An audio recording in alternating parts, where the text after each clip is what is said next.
Сұйық бейметалды анықтаңыз деген сұрақ келіпті. Осы сұраққа жауап беру үшін біз қазір барлық бейметалдардың қалыпты жағдайдағы агрегаттық күйлерін анықтап шығайық.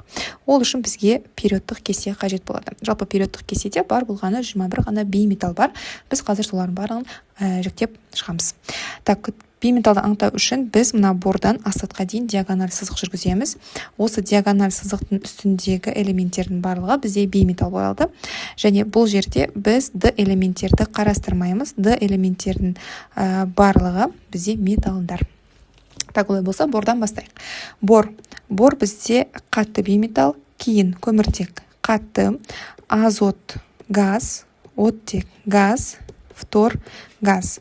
Кремний қатты, фосфор қатты, күкірт қатты. Хлор ол бізде газ. Так, мышьяк қатты, селен қатты болады. Бром бізде жалғыз сұйық бейметал.